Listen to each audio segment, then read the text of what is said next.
Hey guys, my name is Vardhan, and on behalf of Edureka, I welcome you all to this webinar on data warehousing and business intelligence. I'll be your instructor for today, and I will be teaching you why any company needs to do business intelligence and thus thereby do data warehousing. So without wasting much time, let me show you the agenda for today.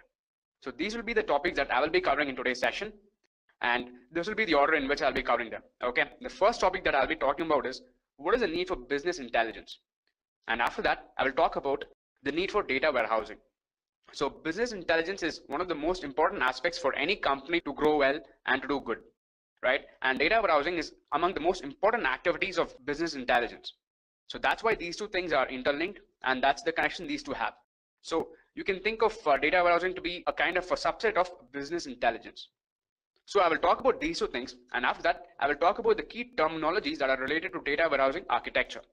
Right? And some of the key terminologies are those of OLTP and OLAP, the differences between the two. Okay, the OLTP is somewhat very similar to the databases, and OLAP is what represents data warehousing.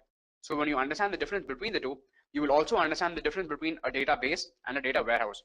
You will also understand why a data warehouse suits business intelligence more than a database. So that's about these two topics, and then we'll talk about ETL. So ETL stands for extract, transform, and load. ETL is a strategy to convert your data from your database onto your data warehouse, right? So moving the data from one place to another, that's all done by ETL. So we'll talk about ETL in detail, all right?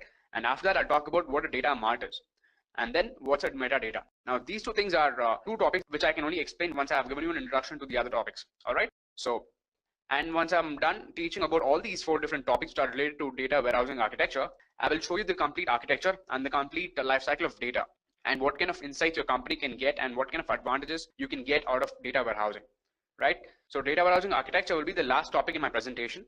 And after my presentation, I will show you a demonstration of creating a data warehouse where I will import data from a database and store it in a data warehouse, right? So this will be the topics of today's session. Let me get started with the first topic, that is what is the need for business intelligence. Okay, so we'll understand why business intelligence and data warehousing are among the fundamental and the foundation for any company's success. So why do we have to go for business intelligence, right? Business intelligence is the activity which contributes to the growth of any company. And there are also so many MNCs which have been established over the past few decades. Now, how did that happen? They just didn't happen by luck, right? So they were all small ideas. They were small companies that started with a small idea and then they grew bigger. So that's what any company that wants to do good, that's what they do. The first thing is they plan what they want to be. And depending on that plan, then they start gathering data. Okay, now once they gather data, they know they are in the right direction now. So they know what to do and how to do it. And then they do further data analysis on that. They make up their plans and they come up with strategies. They come to know what is the important thing that needs to be done and all these things. So when they finally have a concrete plan, then they execute it into business action. And once those actions are taken, then they're all good, right? That's when the business starts to grow. That's when the company gets back all their investment. And that's how actually any company grows. So any company that has done well over the past few decades, be it Microsoft or Google or Facebook or Amazon, Salesforce, all of these companies that have all grown from small ideas and they've become something big, right? And any startup that's also trying to do great nowadays, even they have to adopt the same strategy and the same plan. This is a very common thing, and this is something that everyone knows, okay? But this is not what I've come to teach all in this session. What I've come to teach all is something about data warehousing, and that is one of the most important strategies or activities which is part of business intelligence, right? So before I talk about data warehousing, let me go into details of business intelligence. So what exactly is business intelligence? BI is the act of transforming raw or operational data into useful information for business analysis, right? So BI here stands for business intelligence. That's the short form. And yeah, it is the act of transforming any raw or operational data. So when we say raw or operational data, it's basically the data that you've collected, the data that you have about your business. So it can be, even if your company is starting from scratch, then whatever data you've gathered, so you've kind of got to take that data and convert that into useful information, right? So that you can plan and make strategies. And if you're a company that's well established, then you have to look at your past results, how your company has done over the past 6 months or the last quarter or the last year or two, and then come up with proper plans for your future. So when you do this, then this entire act is called as business intelligence. And how does it work? And this working of business intelligence is with respect to the IT technology, okay? So BI, which is based on data warehouse technology, okay? This is the key term that you got to remember. The BI is based on data warehouse technology. It extracts information from a company's operational systems. And the data that is extracted is first transformed. And when we say it's transformed, it's cleaned and integrated. And then it's loaded into data warehouses. Now, the thing here is there'll be data in many forms. It can be in the form of flat files. It can be in the form of databases. If it's a running company and if you're trying to do good, okay, if you've been in the working for a number of years, then you'll have data about your past success, about your sales data, your marketing data, your expenditure, all these things you might have stored in any form, maybe in the form of databases, maybe in the form of Excels, flat files. So all these things. So these make up your data source, right? So you have this data over here, and this data is first transformed, okay? It's, of course, it's first extracted. Then inside the data warehouse, it's transformed, which is cleaned and integrated. Okay, so once it's transformed, then it's ready for you to do your data visualization or data analysis. It's in a form in which you can get insights. And this is the data which the end users will be using. So you will have your data analysts in your company, right? Your data scientists, your data analysts, and all the other people, your managers, your and the other guys who call the big shots in your company. So all these people, they'll be using this data to make your analysis. And that's the role of data warehouse. It is sandwiched between these two endpoints, and this serves as the basis or the springboard for success. And finally, since the data is credible, it is used for business insights. Yeah, this is again something that I just spoke about, right? So now you'll have a better understanding of how business intelligence works, right? So you all know that business intelligence is something important, and how important and how good it is, how does it work, is what I've explained in this slide. Now that you know what exactly is business intelligence, let's go into details of data warehousing. Let's understand the challenges in achieving business intelligence. So first of all, why should we use a data warehouse? Because data collected from various sources and stored in various databases cannot be directly visualized. Okay, now look at this image here. In this diagram, you have different databases like Oracle, you have the SAP base, you have the Microsoft SQL Server, and then you have other databases like SQL database and all these things. Okay, you can also have flat files in this list. So all these make up your data sources. You as a company can store data everywhere. So if you're a small company, you might just deal with Microsoft Excel and you might just use small analysis tools. Okay, but if you're a big company that has a lot of data coming in, so if you're a retail company, then you'll have to store details about your sales, your marketing, and what's been your growth. So for all these purposes, you need big databases, right? So all the data will be stored in all these databases. Okay, now the problem is some teams in your company might be using one database and the other teams may be using another database. Now the biggest problem that people would find while they are doing visualization or doing analysis is data is there in different databases and they'll have a tough time integrating them, right? Now that's where data warehouse comes in, and that's where data warehouse goes. Data warehouse, it integrates data from all these databases and then processes that data and brings it in a form which is very easy to do visualization. Okay, that's what the second point says. The data first needs to be integrated and then processed before visualization takes place. Now this is the problem that you have with the regular databases. Okay, the data from here, they cannot be directly used for visualization. And since data warehouse can do that, since it can integrate data from multiple data warehouses, and since that data can be processed easily, since it brings the data in a form which can be easily visualized, that's where data warehouse has the advantage. That's where it scores. So that's the problem with database, and that's the advantage that data warehouse has. In fact, data warehouse is more like an act. It's a discipline which is followed by people. Okay, these are actions which are adopted and strategies which are taken. Okay, that's what data warehouse is. And that is the role it plays in us doing very good visualization. All right. So now this should be a little more clear for you people as to why data warehouse plays the key role in the whole BI aspect, right? Now let's understand in detail what a data warehouse is. Now, a data warehouse is a central location where consolidated data from multiple locations, okay, or databases, that's what locations mean, from multiple locations are stored. Now this means this is exactly what I explained earlier, right? So you have data that's coming in from multiple data sources. You have all the data, you consolidate all the data into one single place. And the data warehouse is maintained separately from an organization's operational database. Now DWH here stands for data warehouse, all right? So, and here it says that data warehousing is maintained separately from an organization's operational database, okay? And yeah, the DWH here stands for data warehousing. And the reason a data warehouse is stored separately from the operational database is because the data should not get affected. So you will have your operational data on one end, okay, where all your legacy data will be stored, where all your probably even your real-time data will be stored. So all your transactions, all your sales, all your marketing, all your operations data, all these will be stored in one place. And during the act of data warehousing, when you're doing that, when you're making analysis, when you're using that data, you don't want that to get corrupted, right? So it's more like a backup. So for backup purpose, your operational data is separated. So you have your operational data, you keep it in one area, and then you create a new database. Okay, in fact, it's called a data warehouse. Okay, So you get all the data from multiple sources or maybe from a single source, get it into a data warehouse, and from here you do your analytics. So the process of getting the operational data into your data warehouse, that's called extraction, transform, and loading. Okay. Now, when you've done these three things, you form your data warehouse, and from your data warehouse, you use the OLAP strategy. Okay. So OLAP stands for online analytical processing. So you use this OLAP strategy, or well, this analytics processing for the business users to do analysis. So it's there in the name, right? It stands for analytical processing. So the business users, whatever analysis they want to do, they do it because there is the option of OLAP. And then along with the analysis, they can also do visualization. For visualization, you have various other tools like Tableau and ClickView, right? There are some amazing tools. So you can get this data, you can get it into the data warehouse, and the data warehouse also, it can be stored in some kind of database. You can store this data back into some kind of Oracle or SQL server, or maybe even in Excel. And when you've stored there, then you can do your OLAP activities there. And also you can import that data into your various visualization tools like Tableau or ClickView, and thus you can get insights. You can get insights into your data. You can deliver presentations during your board meetings. You can show your findings to your superiors or your managers. You can do all these things. So that's what a data warehouse is. Okay. And then the next point we have here is end users access it whenever any information is needed. Yeah. So this is again the same thing, right? So once the data comes in from the operational system, it's stored in the data warehouse, it stays there. So this data is not going to change. So whatever change you want to do to your operational data, that can be done. Okay. You can modify this data, you can update it, you can delete data here, you can do all these things. But once your data comes into your data warehouse, it cannot be deleted. Okay. You can maybe modify things. The worst case scenario, you can modify data here. Okay. But it's highly advisable not to. But of course you can. So that's the thing.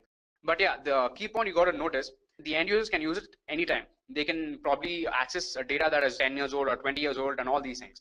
And how can they do it? By using OLAP. So they can do the analysis and they can run it over different times, right? So these are a series of snapshots. So based on, you can find data analysis like what happened at this particular day on this particular year, all these things. You can see what kind of product was sold, how many customers bought which product. All these details can be easily gathered and accessed from here. So that's what we say when the data can be accessed at any time by the end users or the business users. So the business users here are typically those of managers. It can be managers or people who are leading board meetings, who are making a plan for the next quarter or the next half year or the next 1 year and all these things. And there's a note, okay? The data warehouse here, it is not loaded every time when new data is added to the database. So what this means is you have data coming into your operational data. Okay, this operational data will get updated every minute, probably every second. If you have a 24/7 working sales team, then they'll be making sales round the clock, right? So as and when any sale happens, the data will be added to your database, to your operational data. But that not necessarily needs to be added to your data warehouse also. So what you find in your data warehouse is legacy data, right? It's historical data, which you can use to perform analysis or all those find insights. The operational data, if you have new data coming in here, this has to be imported and this has to be moved to your data warehouse first. And then once it's moved to your data warehouse, from here it can be used for analysis and all these things by your end users. So that's what this diagram here means, and that's what the last point also means. Okay, data warehouse is not loaded every time new data is added to this database. Okay. Fine then, if you guys have understood what a data warehouse is, I can go to my next slide and talk about the next topic. So that was about data warehouse. Now let's look at the advantages of a data warehouse when we compare it to any database or just regular flat files and all these things. The first advantage is that strategic questions can be answered by studying trends. So this is the biggest benefit that you can get, right? Your data analysts and data scientists, they can answer strategic questions. They can read the past data. They can predict your future also by coming up with, by having their strategic questions be answered, because trends can be analyzed using the data warehouse. It's basically the data that is stored in your operational data also, but it's just that it's easier to study trends on your data warehouse rather than database. So you guys must know the difference between data and information, right? So information is something that is processed. Processed data is called information. So information is easier to understand, easier to relate to, and easier to use. Now that's what data warehouse does. It takes you one step closer to information, right? So that's the advantage. And yeah, the other thing is data warehousing is faster and it's more accurate. Yes, this is something that's completely true, because in your database you will have loads of data. Of course you'll have historical data and real-time data. But the thing is, it's not going to be as fast as a data warehouse.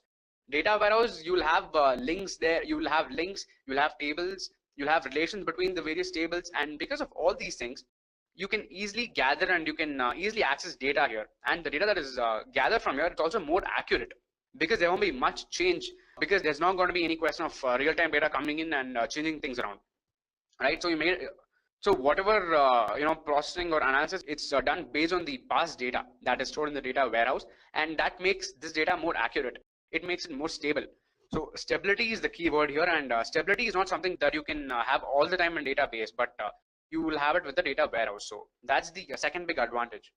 And in fact, there are many more advantages, right? So data warehousing is something that you guys will understand when you start implementing. So in the demo session that I'll show you later today, that time you will understand, you'll understand the other advantages with data warehousing. Okay. And one important point that you need to notice, that data warehouse is not a product that a company can go and purchase. Okay. It needs to be designed, and it depends entirely on the company's requirement. So like I said, your database is something, it's a necessity, right? Your database, or where you're storing your data source is something that you have to have.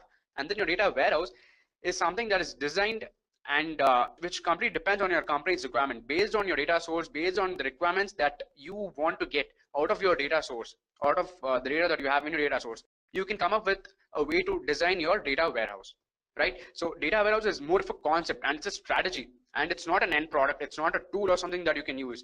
You have multiple tools to implement data warehousing, and the thing you got to notice, data warehousing is not a product. Okay, so it's a strategy that you adopt to make your data more readable and make your data in a better fashion. Okay, so that's the biggest advantage with data warehouse. So look at this guy here. Okay, he'll just run one query on the data warehouse. Okay, now what the data warehouse will do, the data is taken from the operational systems. All right, and in fact, if there are multiple operational systems, then all those multiple data from multiple operational systems will be integrated together, and then that will be standardized, and any inconsistencies there in that data will be removed. Okay, now these are the three important things. The data is taken from the operational systems, and that data, if there are multiple operational systems, those will be integrated. Okay, and then the data will be standardized, and any inconsistencies will be removed. And once all these three things are done, then it can be stored in an easy format, which can be which is very suitable for analysis and access. And that is what a data warehouse is. So whenever he runs a query on this kind of a data warehouse, which is processed and which is ready in such a fashion, you can get the result quickly, and this result will also be more accurate. All right, so this is the big advantage with the data warehouse. So I hope this is clear. It's a pretty simple concept here, and it's just an overview of what I explained in the previous slides. There are four important properties that a data warehouse has. Okay, and these four properties are based on what Bill Inmon said. Bill Inmon is the father of data warehousing, and initially he defined data warehouse as a subject-oriented, integrated, time-variant, and non-volatile collection of data in support of the management's decision-making process. Okay, so when we say subject-oriented, it means that the data will be categorized and stored by the business subject rather than by the application. Now, let me get back to this point after I finish these three. Okay, now this is the most complicated point. Okay, now talking about integration, right? He said that data is integrated. So the meaning here is data on a given subject is collected from disparate sources and stored in a single place. So this is something you people know. Data is collected from multiple sources, and they're all stored in one single place. So you don't have to go about searching for data in different tables or different sources and all those things. And then your data, it is time variant. It is stored as a series of snapshots, each representing a period of time. So when you do your analysis, you can do it based on a series of snapshots of time. Okay, you can see what was your company status on this month that year, or on this month this year. What is the progress that's been made? Or if it's not a progress, if it's the same, if your growth has been stagnated, then you can find out what are the metrics, what are the reasons why that has happened. You can find all these things, and you can look at all those details from a time approach, right? From a time variant approach. So that's what a data warehouse, the advantage here is. Okay, that's one of the properties and the advantages that you have. And then data is non-volatile. The data in a data warehouse is not updated or deleted. So this is what is the other property that I mentioned earlier. Once the data comes into a data warehouse, it cannot be deleted, or neither can it be changed. In fact, it can be updated, but the process of having to update it is a little complicated. Okay, but of course it can be updated and deleted. So that's the thing. But it's highly recommended not to update.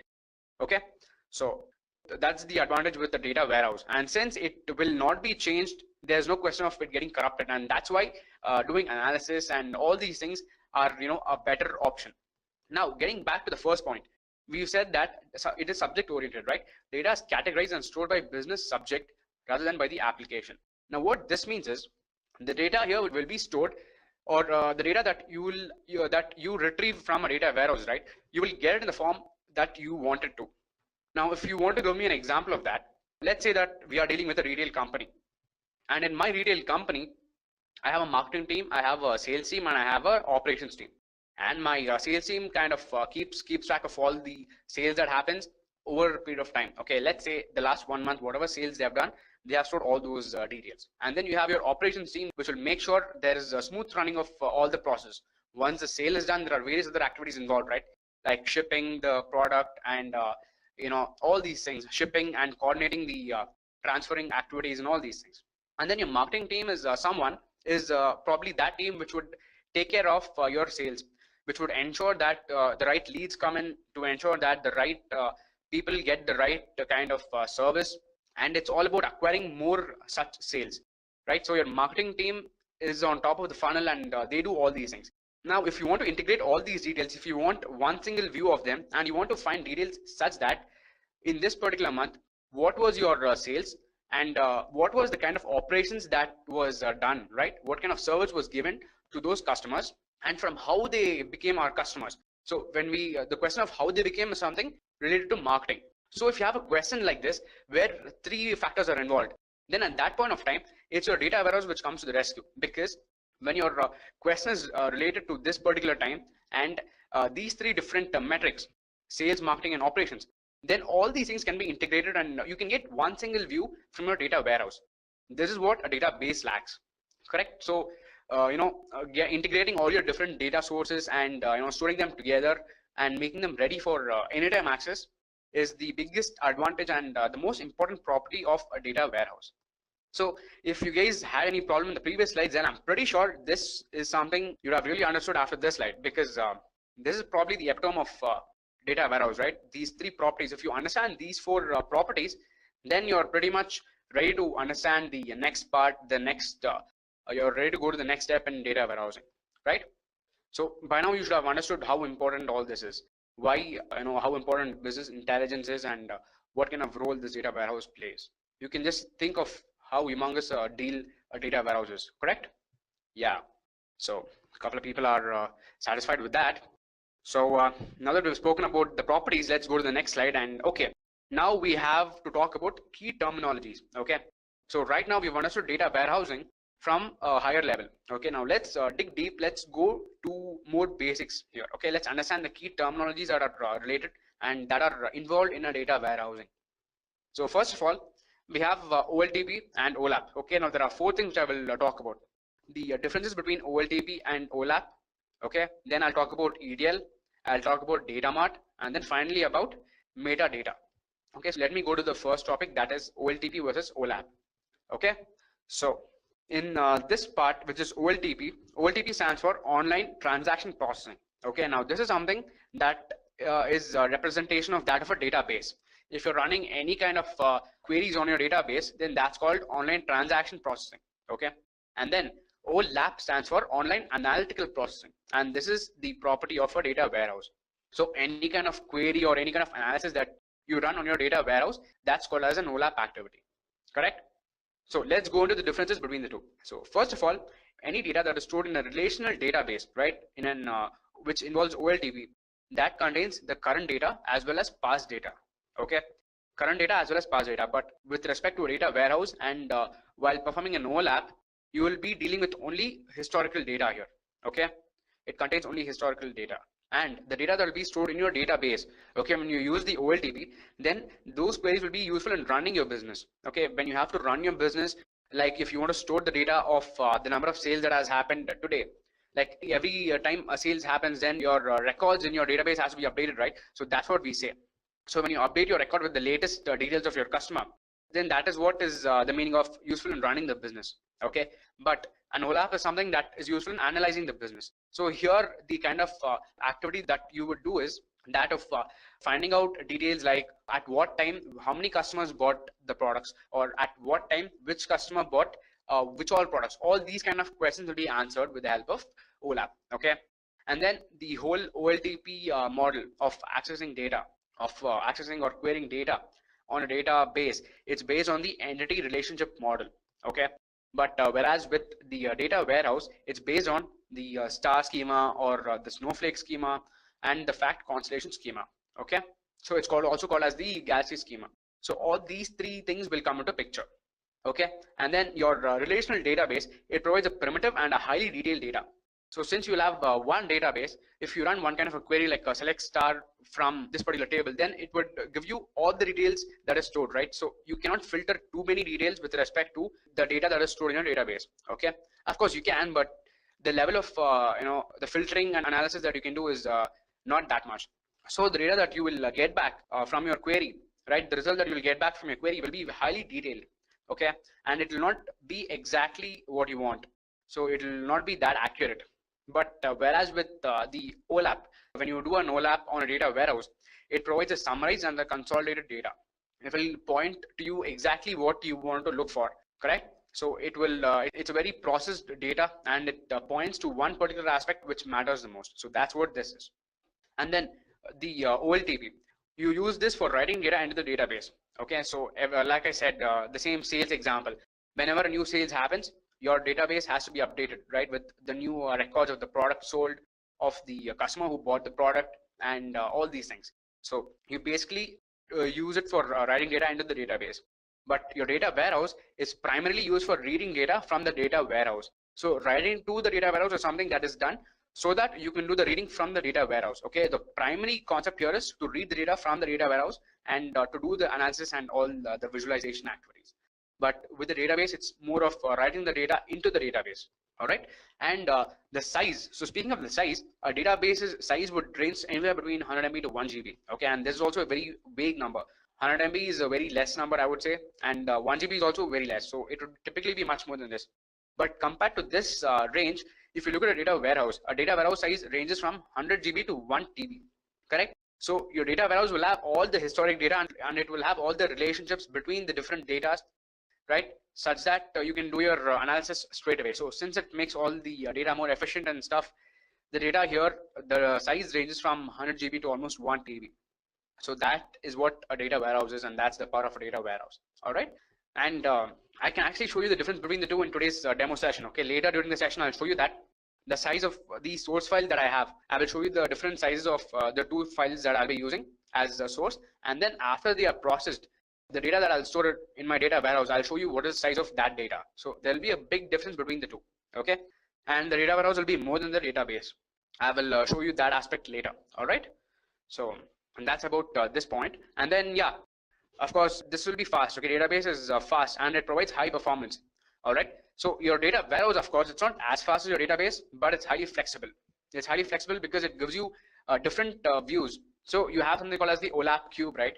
So using the OLAP cube, you can you can look at insights from different angles, different perspectives, and different views of data you will get. So that is the big advantage here.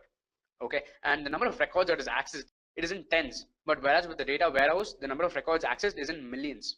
All right, an example of this can be all the bank transactions made by a particular customer. So if there is one customer, and whatever transactions he's made, he will get all those all those details, right? So supposing, take the example of any email statement that you request for, any email statement or a bank's account statement, all these things. So they are an example of OLTP. So whatever details are present in the database, those will be given to you.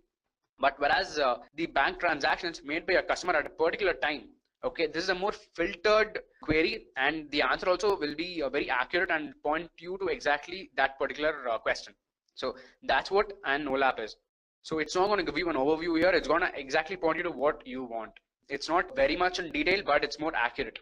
Correct. So that's what an OLAP is, and that's the difference between OLTP and OLAP. Okay, so these are the two strategies that are used for accessing data. OLTP is used for accessing data in a database, and OLAP is used for accessing that data in a data warehouse. All right.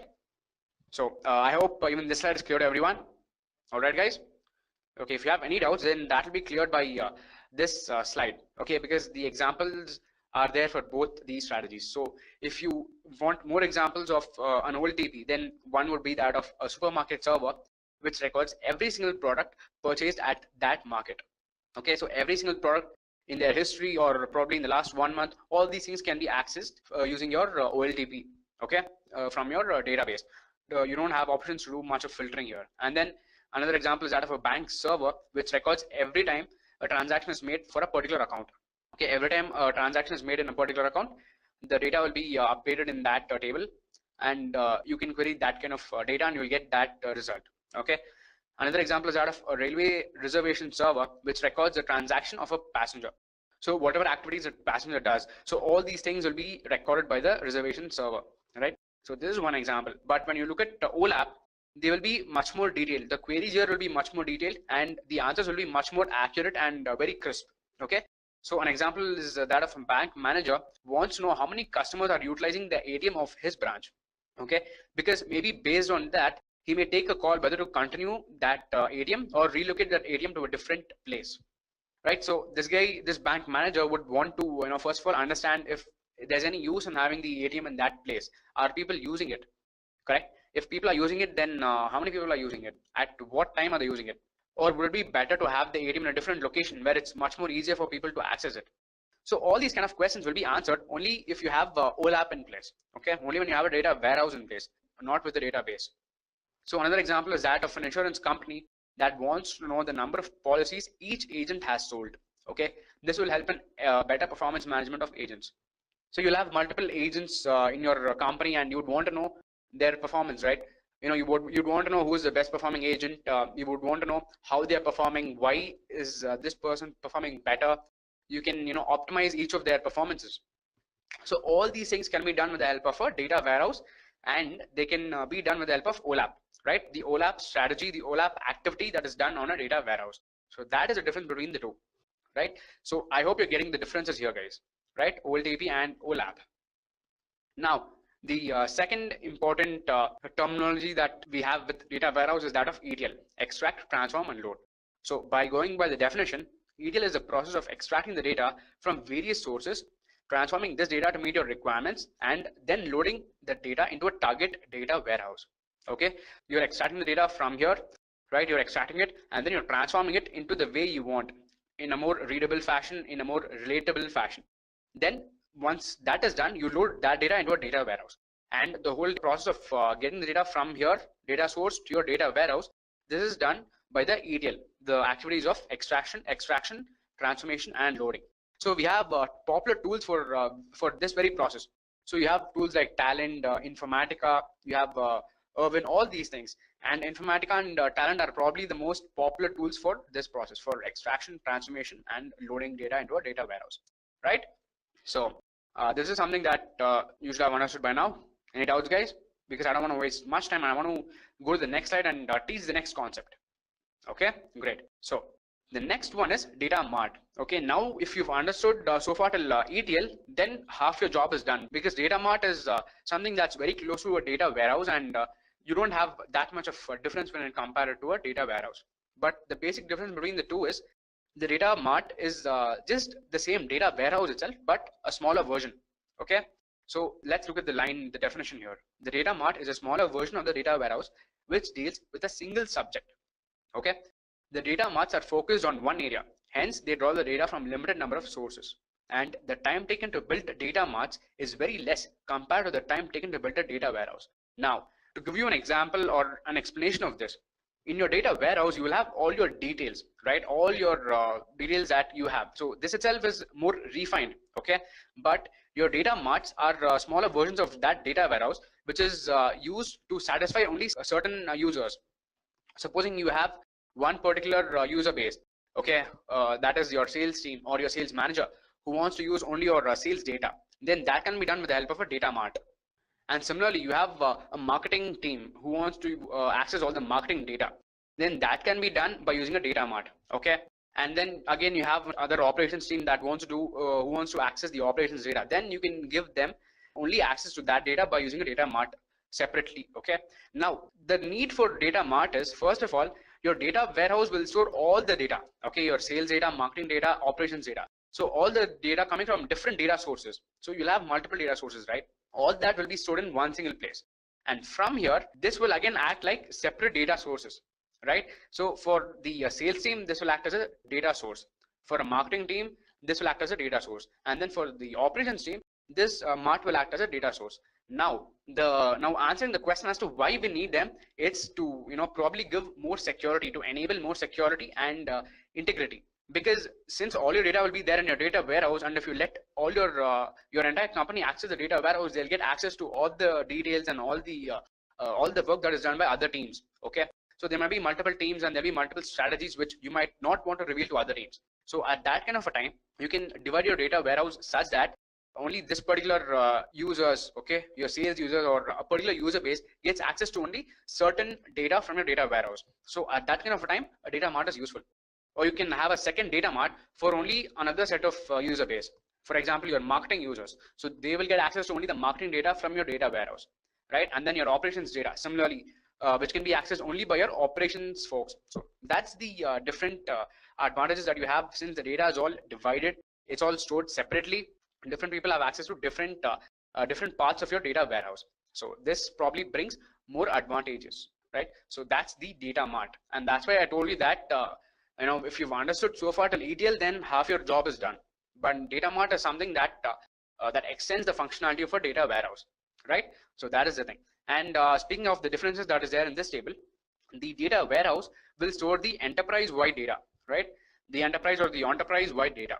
Whereas data marts will store only departments-wise data. There'll be multiple departments in the whole company in the enterprise, and they will store department-wide data.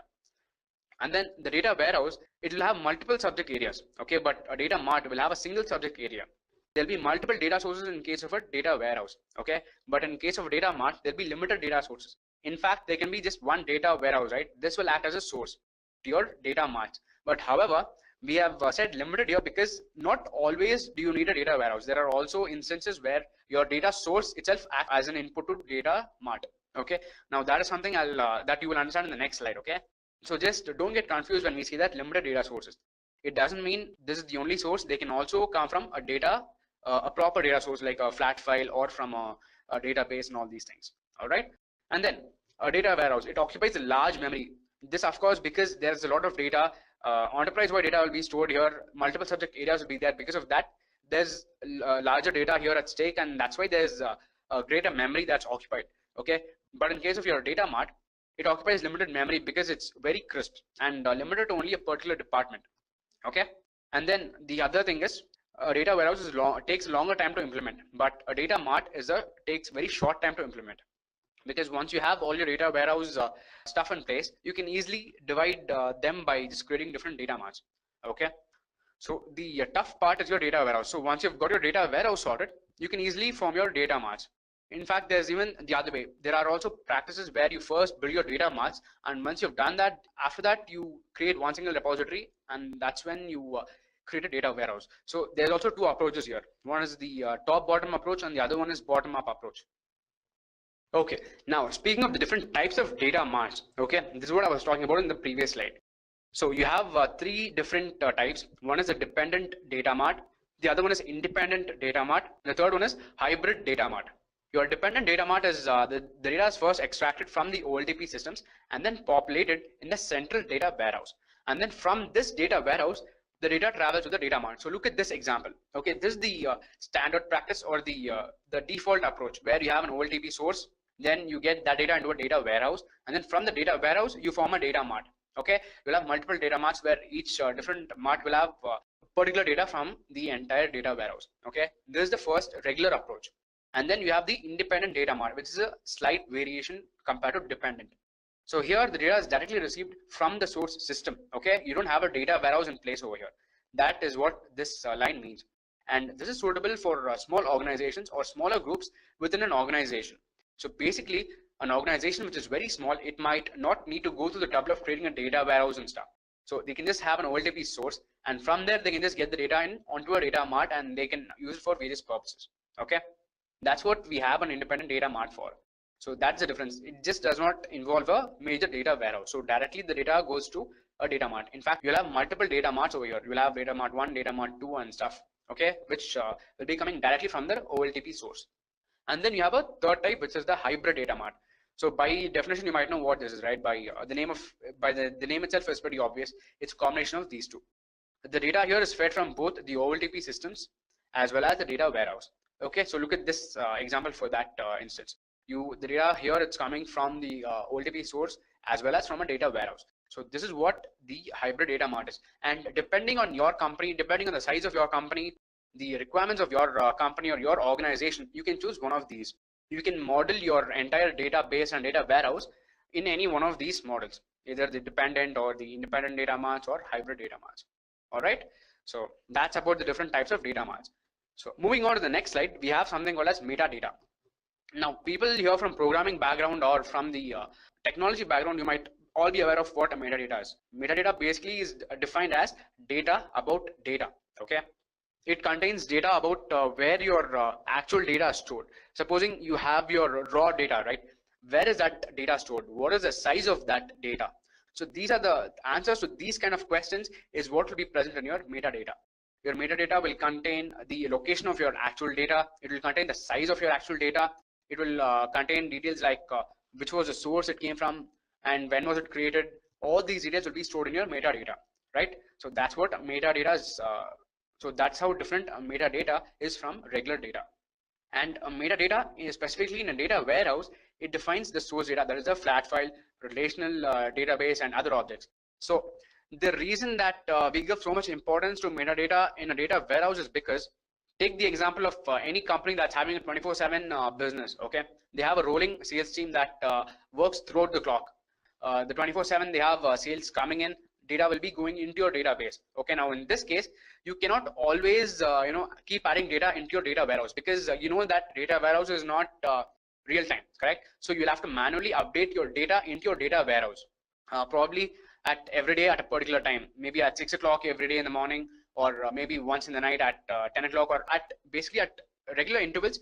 You've got to store data into your data warehouse, and this whole strategy becomes difficult because you have to do this process every day. So every day when a guy comes in the morning, he has to look at the new data that has come into your database, correct? And then from that database, which is data source, he has to add that data to your data warehouse. Now this process becomes difficult. So that is where metadata comes in handy. With metadata, you define the address where your data source is. Okay, you define the address of your flat file from where your data is coming in, or your relational data from where your data is coming in. And then you can also in fact store the metadata of your data warehouse where you want the data to go. So it basically saves a lot of your time. Okay, and this is the most common and the most unspoken fact about a data warehouse. So any professional that's dealing with data warehouse, you would always be using metadata because it saves a lot of time, because every time you cannot be importing data from a database. You always have to get it from your metadata by defining rules and defining your source and your targets, correct? So metadata saves a lot of your time, and this is something I'll show you a demonstration on. Okay, and when I show a demonstration, you will understand how easy it is.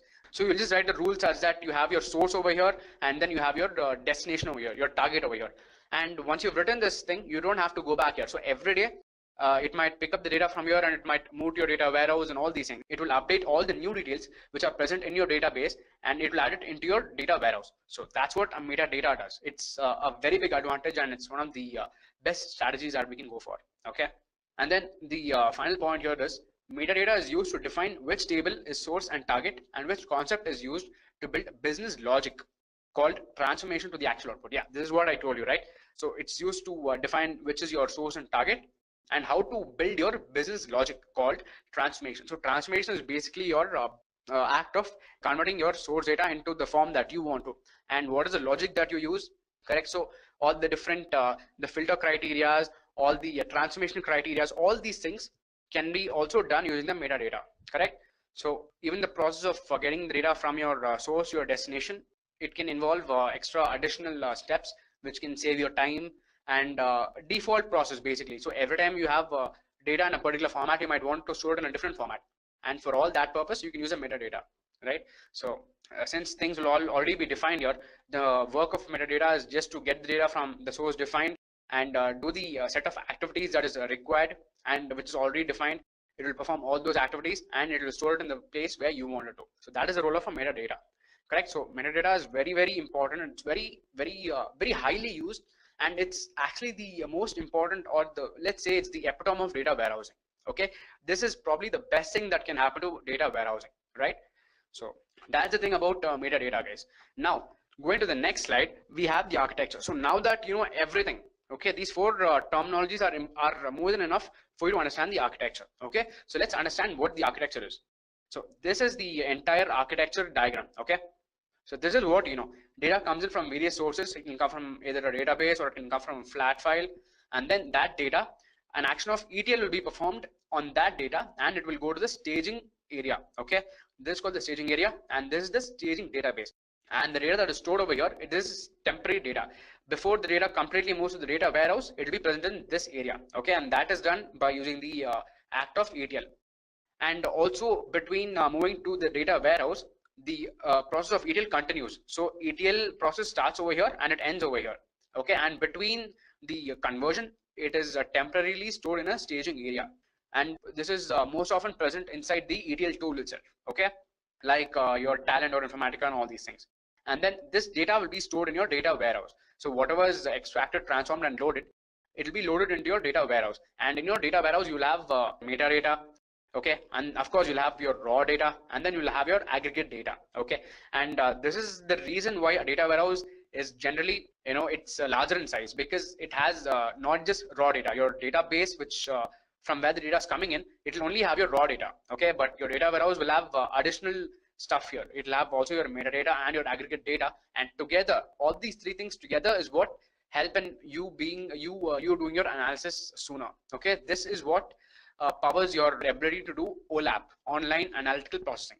Okay, so that's what a data warehouse is, and that's what it stores. And then this data warehouse, you can either your entire company can use the data warehouse, or if you want more of a security based access, then you can divide it into different data marts, where your sales team and your different teams, like here we have a purchase table, and then you have your stock table.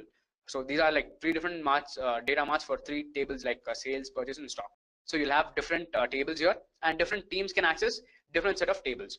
Okay, your purchase can be something that's used by your operations people, right? And then this may be something that's used by your sales people, and your stock may be again used by your operations or your sales group. So that's what each of these here defines. You have your user group 1, user group 2, and user group 3, and each group will be getting access to different parts of your data warehouse, because your data warehouse will be divided into different data marts, and your your different groups will get access to only that data which they want to, or which they can get access to. Correct? So this way, no group can get access to every data that is present in a data warehouse, and there's there's a little more data security in this case.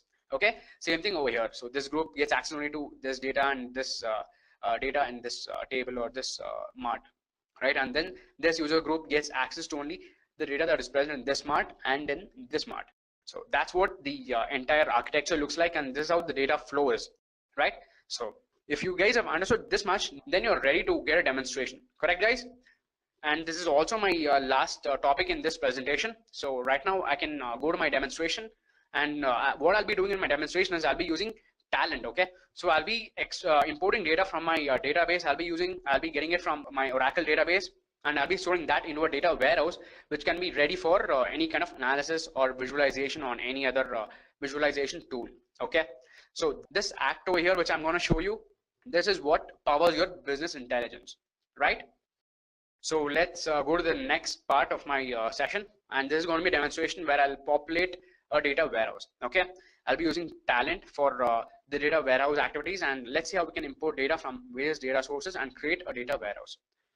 So for our hands-on session, I'll be importing data into my talent BI. Okay, like I said earlier, I'll be using my talent BI for my data warehousing and ETL processes, and I will create a data warehouse out of using talent BI.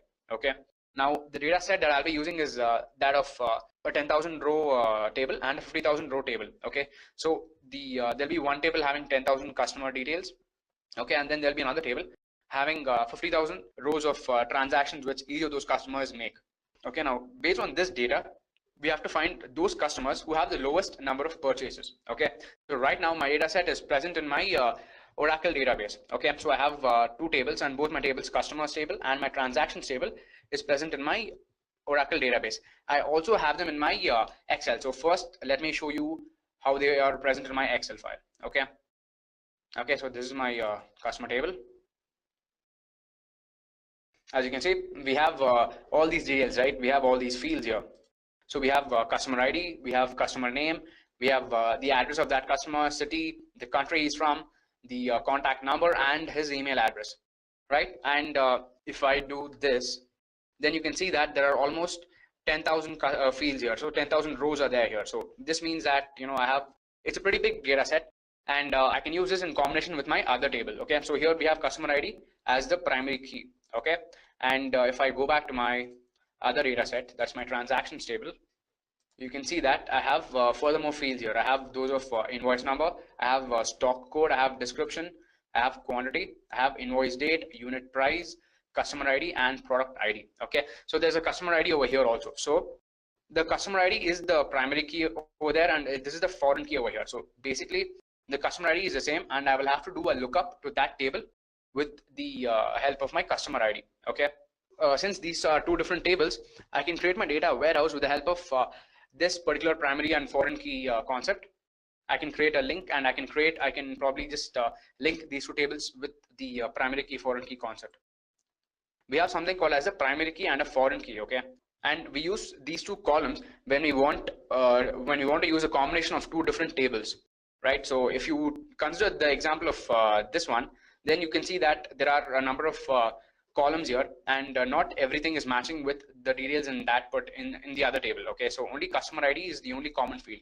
Okay, so there's a customer ID here, and even in this table we have a customer ID. Now the thing is, the customer ID is a primary key because it's constant and it's unique for each and every single record over here. So each and every customer here will have a separate customer ID. Okay, so no two customers will have the same customer ID. Okay, and over here the transactions here, which has the invoice number, the description of the product that was purchased, the stock code, the quantity, all these things are sorted by the customer ID. Okay, so if you find a particular customer ID more than once, then, well, here you can find the customer ID more than once.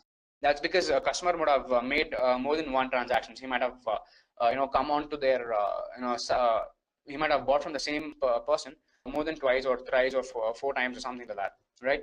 So supposing I go back to this person and I buy his products. Since it's a retail store, I buy products, say 50 times, then I'll have 50 different times my customer ID will appear here. Okay, but however here it will not appear again because it's a primary key right here. So that's the difference. So here the uniqueness is there, that's why it's called the primary key in this case, and here there's no uniqueness for the customer ID.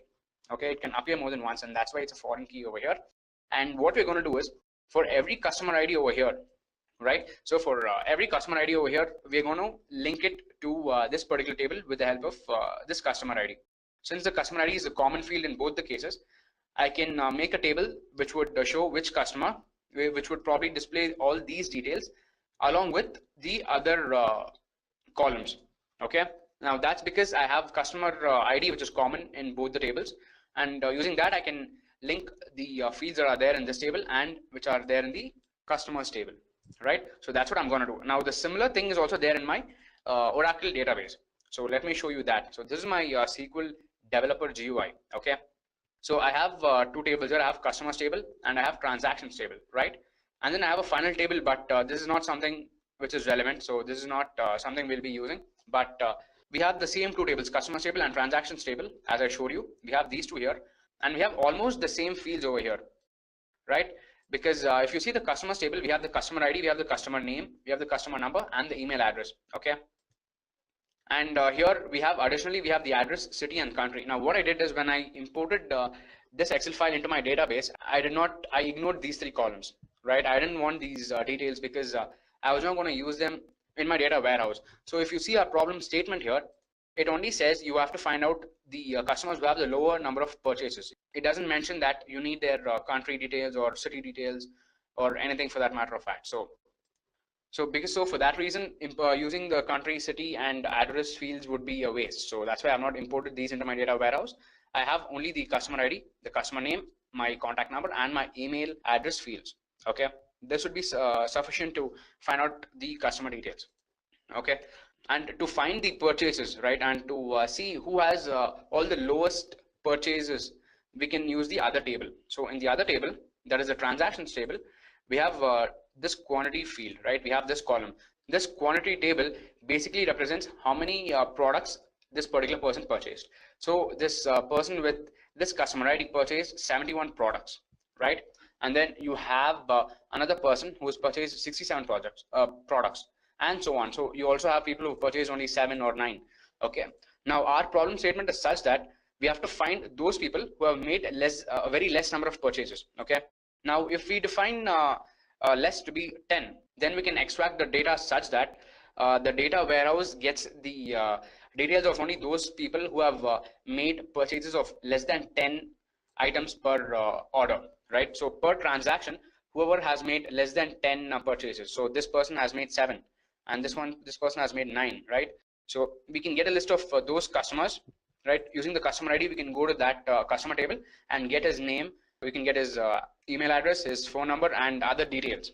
Okay, and we can publish all those things, and we can probably export them to another CSV file like this, or we can put that into our database, basically into anything which would support data visualization, right? So that's what we want, and this function is what our talent is going to do. Okay, and what I'm going to do for that purpose is I'm going to do a lookup from this table onto my customers table, right? So this is my transactions table, and from here I'm going to use the customer ID field to do lookup to my customers table to obtain their name, email address, and phone number, and all those things.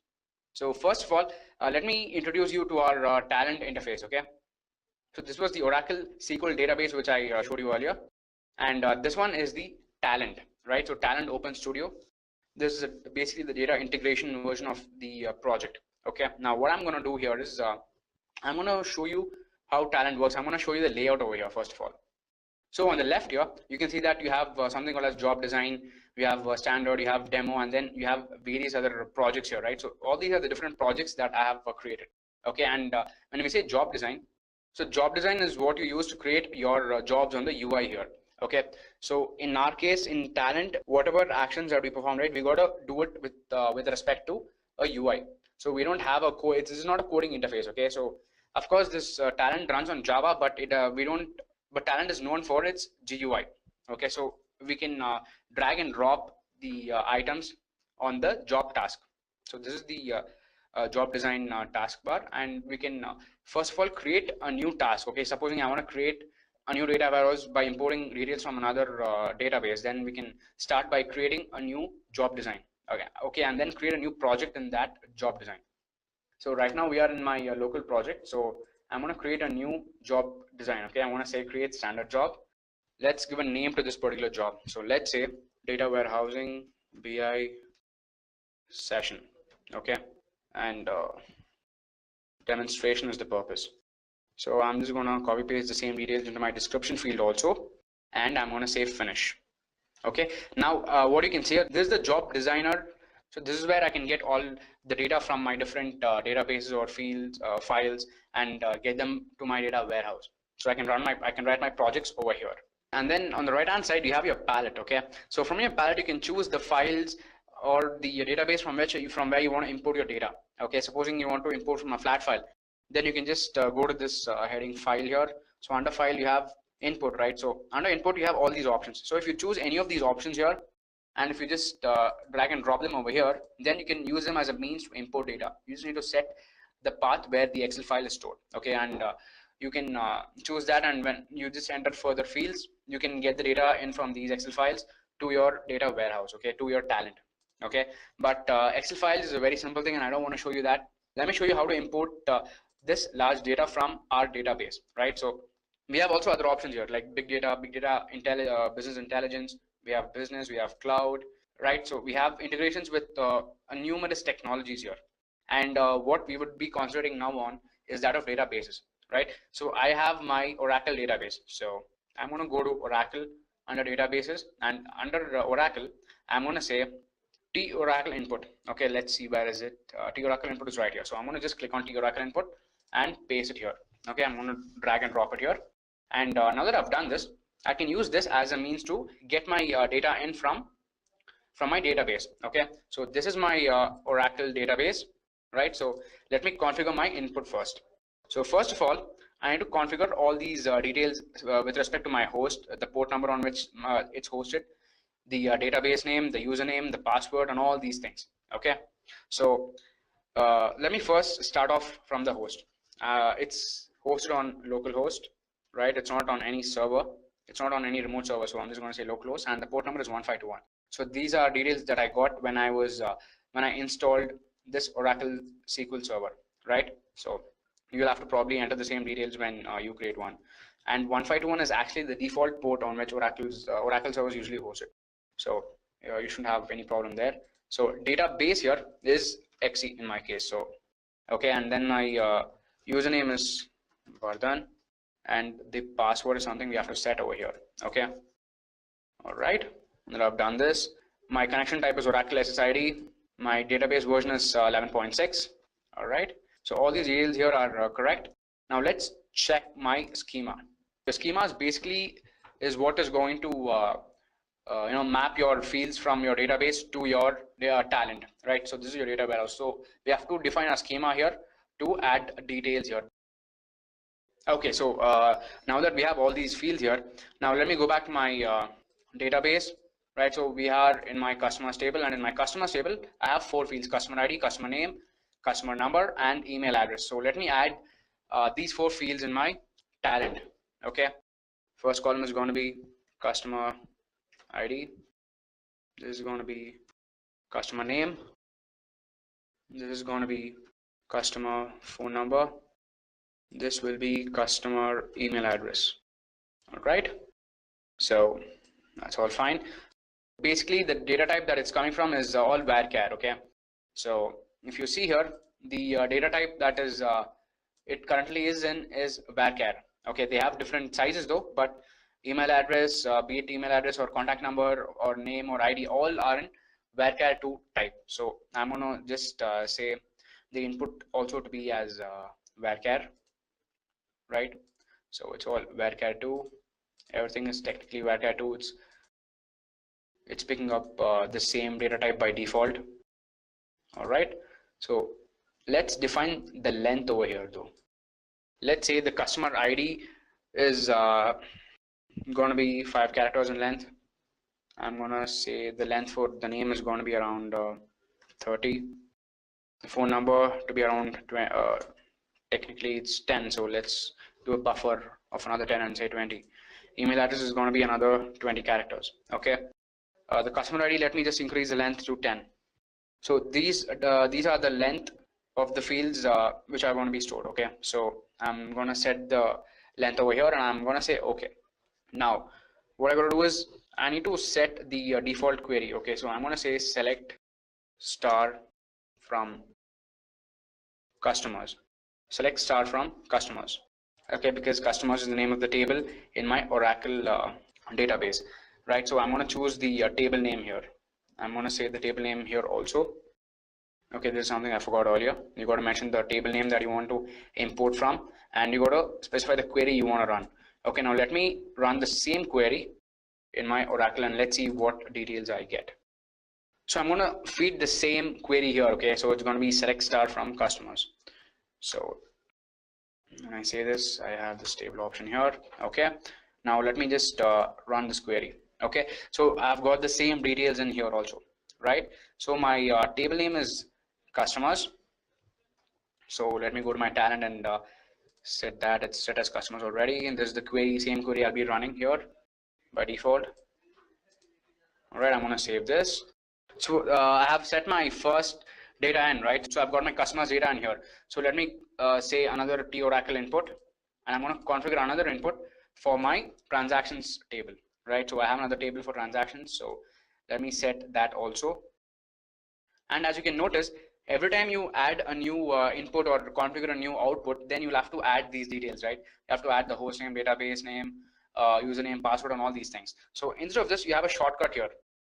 So you have a shortcut with respect to metadata. So metadata is something that I explained earlier, right? So it basically contains data about your data. So under metadata tab, if you see, you have DB connections, you have file, all these things, right? So if you want to create a standard input for data coming in from a particular database, then you can just set it once over here. Okay, so under DB connections, you can set one connection, and it can be used in any number of jobs in this particular project. So instead of so this time probably I'll have to anyways enter the details of this particular table, okay? But if I set the same thing through my metadata here, then I can use the same metadata every time I want to import data to my talent warehouse. So what I'm going to do is this time let me show you how to do it through metadata. I'm going to say create connection. You want to say the name of the connection is DB input. All right, let's say database input. Purpose to get data from Oracle to talent. Let's have the description also, and say finish. Okay, we got to choose a database type over here. Okay, now the database type that I want to import is that of Oracle, right? And I'm going to do it with the help of Oracle with the service name. So when you choose that, you have your login, you have your password and all these details. So in place of your login, give your username here. So in my case, it's Vardhan. Okay, password is this one. The server is localhost and the port is 1521. Service name is XE. Okay, now to verify if the connection is correct, you can click on check over here. So as you can see, the DB input connection successful message has come. Okay, this means that your talent is able to successfully communicate with your Oracle, which is hosted on port number 1521. Okay, so now that I have done this, I can straight away say finish and add this metadata over here. Okay, now I'm just gonna click on the drag and drop this DB input over here. When I do that, I can choose this to be for either input or output or anything here, because under Oracle you have all these options, right? So I have chosen this metadata for any of these options here. So if I want to use it as input, I can do that also. If I want to use it as output, I can do it even at that time. So I'm going to say T Oracle input and I'm going to say OK. Now, as you can see, my DB input here, this is the metadata which has these properties already inbuilt. Okay. So in case of this one, I had to give it manually, but here my metadata, I specified it once and it's already replicated. So the advantage here is that even if there are 10 different tables from which you want to get data in, then you don't need to add 10 different database connections in your talent, right? When you're creating your metadata, if you create the database connection once, and then using that one time, you can establish 10 different connections. You can get data in from 10 different tables or replicate the same thing again and again. So that is the advantage here, right? So that's the thing. So next, let's give the table name here, okay? So the table is transactions table, right? So that's what I'm going to enter here. And the query that we have to run is select star from transactions. IONS, transactions. Okay, now let me also verify if this query is running in my SQL developer. Okay, and let me run this query. And yes, it's able to fetch data from my transactions table also. Now going back to my talent. Now that I've set this, let me go and edit my schema now. Okay, so where do I have my schema option? Okay, it's right here. So I'm going to say edit schema and I'm going to configure all the different columns and fields over here. If I'm not wrong, there are 5 different columns here: invoice number, description, quantity, customer ID, and product. Right, so I'm going to rename everything here. I'm going to say invoice number, description, quantity. What else do we have? We have customer ID and product ID, right? All right. So even the details here have been set to varchar. Okay. Now this basically means that I'm getting the data from my database, and the data type of that is varchar, right? So as you can see from here, when I click on this, all my data, all the fields are of varchar 2 data type. So that's why I'm setting them as varchar 2 over here, and I'm going to set the default length for everything to be as well, not for everything. So for invoice number, let me give a length of 10. For description, I'm going to give a length of 100. For quantity, let's say 5. For customer ID, it's going to be 10. And for product ID, again, let me give a length of 10. So I'm going to say OK. So my schema is basically set for both of these files. Now what I've got to do is, now I have configured 2 inputs. Now I have to get these inputs into my talent. Now to check if my data is coming in from my data sources appropriately, let me just check the T log row, right? So the component name is tlog row, but since I can't find it here, I can also search for it here. So tlog row, when I just put enter, I have these options, right? So just capture this tlog row and drop it here. Now you can create connections from here. You can say main and you can establish a connection over here. Okay, and similarly I can use another tlog row here. Okay, drag it, I can paste it here and check. Actually no, I won't do that. So I can check if my data is coming to my tlog row from here, right? So my component is added over here. So let's say, so let's just check the schema once. So as you can see, these are the details that I had entered in my source, and it's already been mapped since I gave a connection between my tlog row and my input one. These fields have been mapped here also. So I'll be getting my customer ID, customer name, phone, and my email details here. Okay, now let me just click on OK, go down, and yeah, the field separator would be this pipeline. I want to say print header, print content with log4j. All right, so now let me just save this and let me run this. Now you can see the button here, right?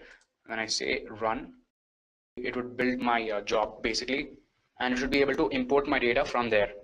As you can see, all my data is being imported to this. Let me just minimize my screen.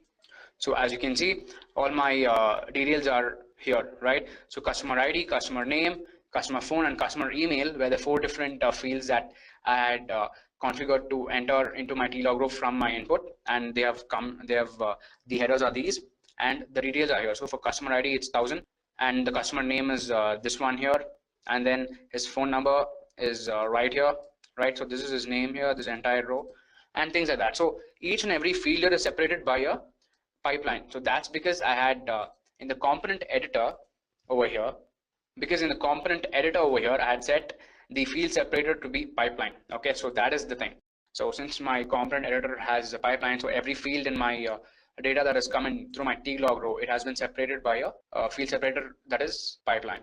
Now, if I just go back here, as you can see, by just clicking on run over here or over here, you can get your output. Okay, I've just done this to show you how the data comes in. Okay, so now that our data is coming in successfully, I'm just going to delete this tlog row, okay, because we don't really need it for our demonstration. So you can just click on this clear here to clear your log screen. So now that we've established our connection, what we got to do is we've got to merge these 2 tables, right? So we've got to create a lookup field, and I've got to make sure that my tables are joined. So for that, we have another component here called tjoin, and when you hit enter, you have this, right? So under processing, you have this option of tjoin. So you can just drag and drop here, and what this would do is it would basically join these 2 different inputs. So we have the source input of this one and this one, right? So it would basically merge the 2 of them. So let's first create one link over here to my tjoin, and similarly let me create one over here from my input to my tlog. Now if you can see here, since this was the first connection that was established, this took up the name of main, okay, and my second connection took up the name of lookup. Now that's because this table here, this will look up to the customer ID field in this table and match the subsequent rows or entities with this particular columns, right? So what this lookup would do is it would use the customer ID field in my in this table, and it would do a lookup to this particular table and match the remaining rows and columns, right? So let's configure the schema for that first of all. Since we are joining these 2, we are using this tjoiner. Okay, so tjoin, let's go to the component and edit all the other details here. So we have to check this include lookup columns and output. This means that at the output that comes out of this join, we want to also include the fields which are present in my lookup field, right? So that's why I've checked this column. So besides that, here it says column mapping, right? So we have to always map these 2 different tables using one lookup field, right? So it's either one lookup field or the primary key foreign key relationship. So both are the same. So that's what we got to define here. We got to define which is the primary key, which is the foreign key, or which is the lookup field here. Okay, so first of all, let's go edit the schema here. Right, so we have the 2 different field here, we have the input field 1 and the input field 2 over here. So let's add all of these. I'm going to say Control A and I'm going to move it here. All right, so I'm going to join all these things, and from the second table I'm going to move my invoice number, my description. Well, I don't want to move description, so I'm going to move my quantity. Customer ID is already there, so I would then want to move my product ID. Okay, now the reason I'm not moving description is because I don't need a description. As per my problem statement, there's no need for description. Okay, similarly, even product ID is not really needed for me, so I can actually remove this also, right? So I have these, so these will basically be my output fields: my customer ID, customer name, customer phone, customer email address, invoice number, and quantity, right? So these will be my output fields. And now that I've set my schema, even the length has been auto picked, right? So this is the nice thing about Talent. Things are pretty simple and it's all straightforward. So you can just click on OK. So guys, now that we've set our schema here, let's add the columns that we want in our output from our lookup table. Okay. So this is a lookup table, and from here, what all columns do we want in our output? So that we've got to include over here, right? So let me add the different entries. So I ideally want my customer ID to be there. So I'm going to say row2 dot customer ID. Row2 here basically means this table, right? So, and then I want my quantity to come, and that I'm going to set it as row2 dot quantity. I'm going to add another entry here, and that's going to be for invoice number. Okay, so I'm going to say this is row2 dot invoice number. All right, so now that we've done our column mapping here, this is pretty good enough. Now let's go down and set our key definition. So here we set our primary key and secondary key, foreign key definition. Okay, so let me add an entry here. So the primary key is going to be customer ID. In the lookup table, it's going to be row2 dot customer ID. Okay, so with the help of these two fields, we're going to do our lookup. And another advantage here is that I can also go back to schema and edit the data type of my quantity. Okay, since I'll be using quantity as my differentiator for my problem statement, I can set the data type to be something else. I can set it to be integer. Okay, so I can do this and set the length to be either 5 or 10, right? I can give OK. So now this basically means that even though all these are in string format, my quantity can be an integer. And the best part about Talent is I don't need to change anything over here. Okay, so I can get the data in from any data type. The data that comes in can be of any data type. Okay, but the data that I store, or the data that I finally export, that I can change the data type of that particular data. So that's the advantage. So quantity comes in the form of varchar2 data type, and I'm converting it into integer from inside Talent, right? So that's the thing about advantage with Talent. So I'm just going to say OK now. All right, so now that I've done this, I think I'm done everything with respect to tjoin. Okay, so now let's go back to my problem statement for a minute. Now what they say is they wish to find out only those customers who have a low number of purchases. Okay, so it is quantity which defines how many purchases that they have, right?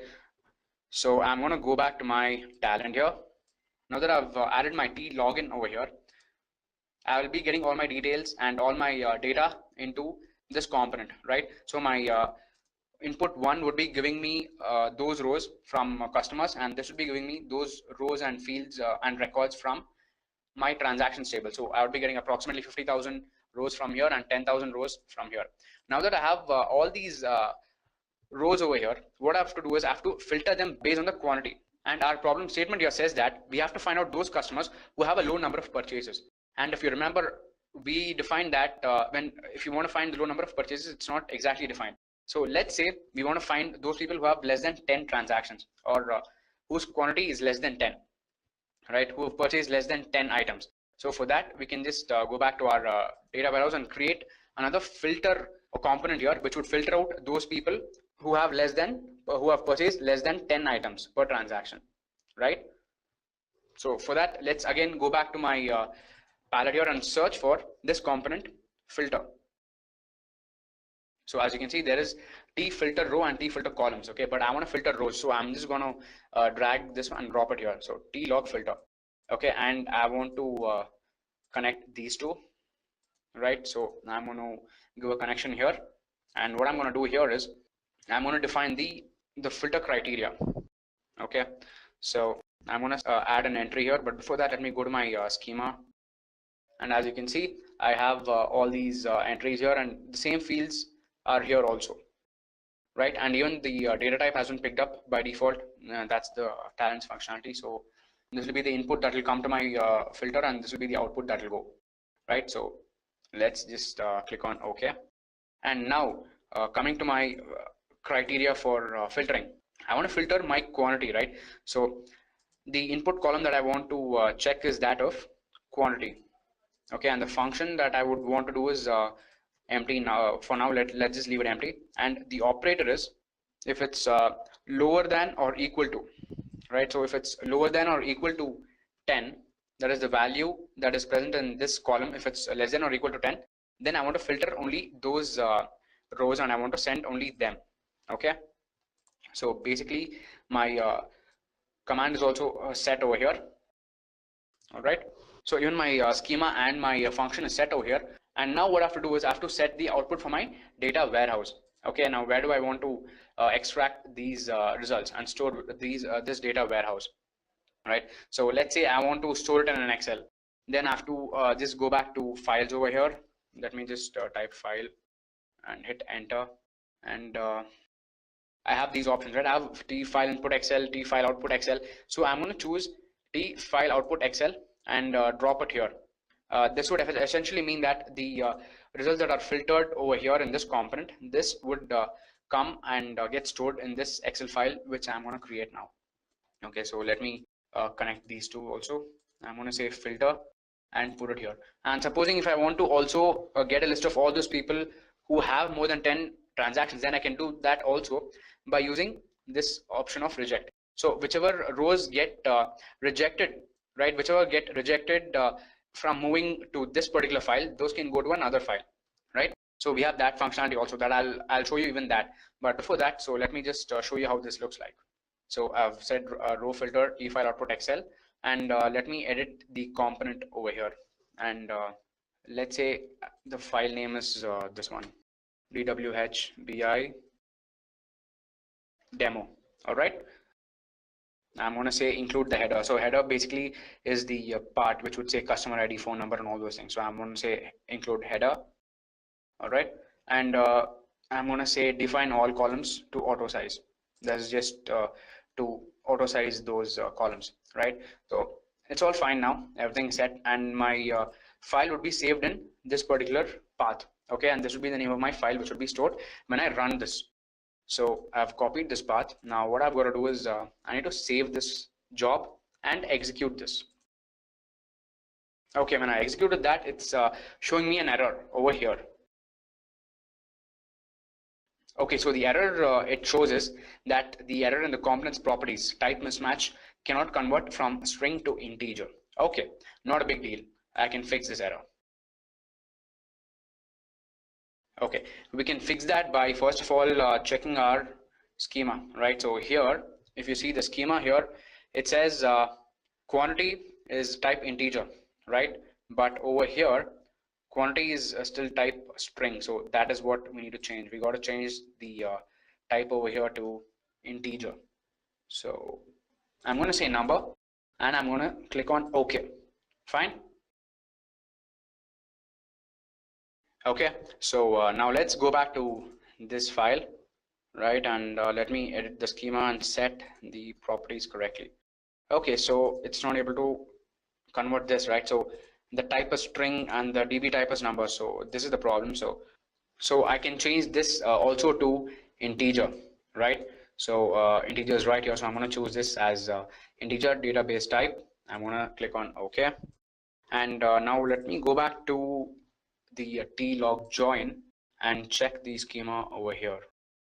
Okay, so this is my table and quantity. This is integer. This is also integer. It's coming here, and now it will get converted over here into this. So now it shouldn't ideally throw me any error. Now let me just save this and run this job. Okay, building job. Okay, it's showing an error again. Cannot convert integer to string. Okay, so let's see what the error is now. Okay, so we have a problem here. Invoice number, right? So this is the problem. So invoice number, it should be row2 dot invoice number. So this was the type mismatch error that we were getting, right? So no problem. Okay, so again, it's changing, right? So all right, I'm gonna save this now, and we won't have the type mismatch error now.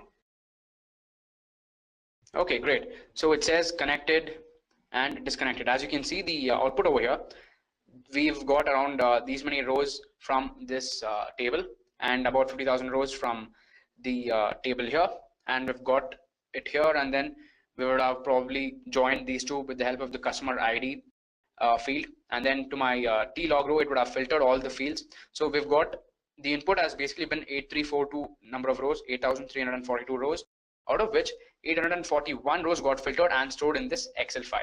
Awesome, right? So let's just go to this path and check if our field contents are correct. So this is the path where the file is stored, right? So I'm going to copy this path. I'm going to go back here and paste this path. So this was the file that we created, right? And yes, as you can see, we've got customer ID, customer name, customer phone, the email address, invoice number, and the quantity. Okay, and the best part is the quantity here is sorted, and it's only that which is less than 10, right? So that was the criteria that we had set. We had filtered for those fields to be only less than 10. And to show you further proof, what I can do is I can do this. I'll add a filter. Okay, and if you can see here, the only options here are 1 to 10. Okay, that means nobody whose quantity was 90 or 100 plus has been added over here, right? So this is how simple talent is, and this is what data warehousing is in basics, right? So this is a very simple example that I've showed you, where you can get data into your data warehouse by filtering some data from the database, and probably you can use this data to make your analysis or visualization on Tableau or ClickView or any other data visualization tool. Okay, but there was another thing that I promised you, right? I told you that you will have a filtered row and you will have another rejected row. So if this was the filtered column, then I can probably have another Excel here. I can say T file output Excel. So okay, so T file output Excel, I'm going to paste it here, and what I'm going to do is I'm going to start one. I'm going to say reject, and here, so the rejected fields or rows and columns are going to go into this particular field. Okay, so I'm going to name this also as rejected data. All right, so this is also going to be present in the same path, and let me edit the I'm going to say define auto columns size. I'm going to say include header, and yep, I'm going to save this and run it again. When I run it again, I'll have the same list of fields over here, right? I'll have the same rows over here, right? So as you can see, the same 841 rows have been added to this file. Okay, the filtered results are here, and the remaining ones which were rejected, they have gone to my new file, and this file is called the rejected one. So if I go back to that same path, this was the original one, and the rejected data is here. So when I open here, you can see that the only options here are those of above 10. Okay, so if I just show you with a filter column, right? So you can see that there is nothing less than 10. So that's the thing. So that's how you filter data. That's how you get data in, and all these things. So that's how you work with talent, guys, right? So you get data in. So the same thing here, you can also store it to some database, right? So instead of having a file to Excel for this, I can just delete this, and I can just delete this, and let me go to databases first of all.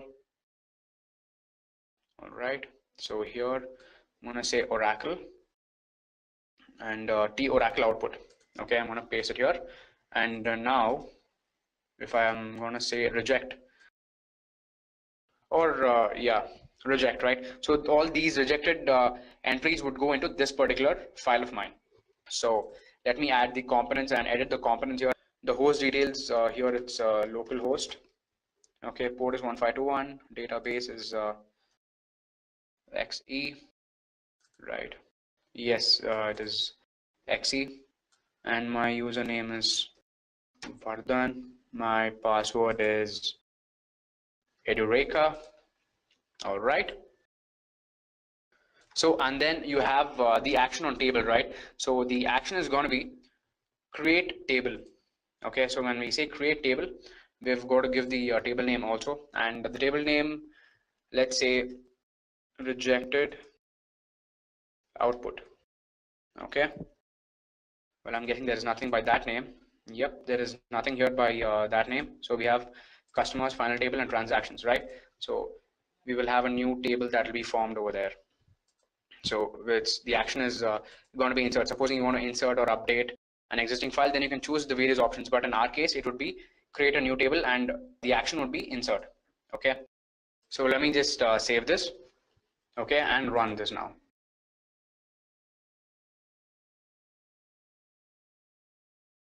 So it seems like my new table has been created here. Let me just go back to my SQL here, Oracle table, and we need to refresh this. Yes, so as you can see, there's a new table that's been created, and when you see here, these are the different fields. Error message was another field that gets auto generated, and if you look at the contents of the field, you have all these, right?